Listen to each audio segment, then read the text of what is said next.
Yes. Justin, I've got one question from Justin at least. Your Eminence, is the Latin Mass in the Archdiocese of Bombay an indulged form of the Mass? And last Sunday you spoke regarding Vatican II. Why is the need to change the Mass entirely? Liturgy has been preserved all through the century. Why was this a need to change it? Introducing verses, the people facing the people, altar girls, lay readers and Eucharistic ministers, communion in the hand, then remove all religion. Just to tell you, Justin, many of these things, really good question. I know that you are really worried about this.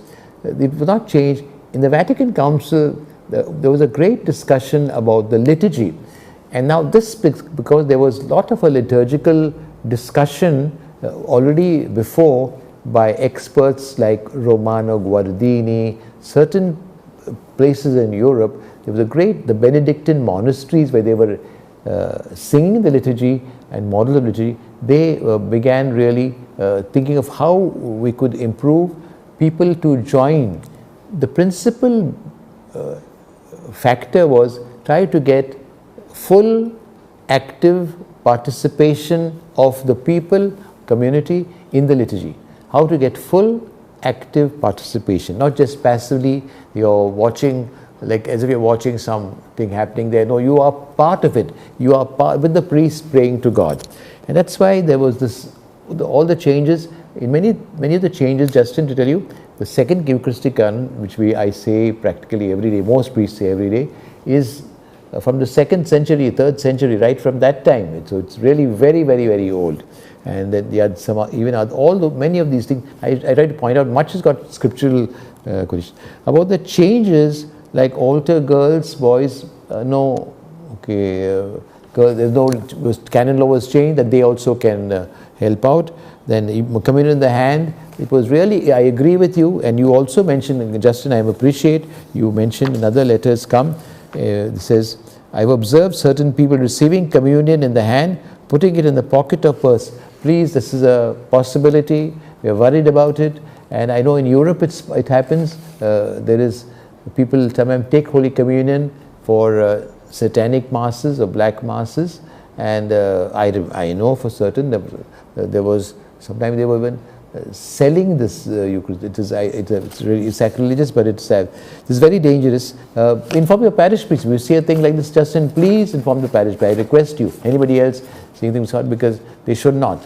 I know once when I was in Bahrain, I got somebody taking a Filipino person. I gave communion, then she took it, and so I stopped her and asked her, and she, of course, I didn't allow her to take it. She was taking it for a baby at home. She said, I want my baby, infant, for 2 years or so. I want to give her also. How can only I receive? I want her to receive Jesus. Now that was a good intention, but a wrong thing. But if they're taking it for bad purposes, that's it. It's very dangerous. Second reason why communion should not be emphasized. Hands are dirty. We touch so many things. What are your thoughts on this? You know, I want to say, Justin, that it's true, my hands should be clean. I agree, we are not worthy. Absolutely agree. We can't receive God in the hand. But on the tongue also is a part of the body. And it began, Justin, to tell you, historically, because there were certain, I think it was the AIDS pandemic particularly, and then it was because they were frightened that you could transmit the disease from one tongue to another tongue. It began that way, and then they discussed and they said, you can give it a hand. That's the beginning of giving it in a hand, really, to protect the people, to prevent spread of a disease. And all what you said over there, I want to end with, Justin, you also mentioned regarding shifting of feast days. Why is the Feast of Christ the King moved from Sunday before All Saints' Day to Sunday before First Day, Sunday of Advent? Justin, the main reason is because it's the climax of the whole liturgical year.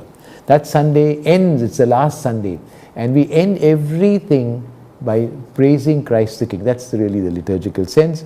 Also, Feast of St. Thomas, originally in December.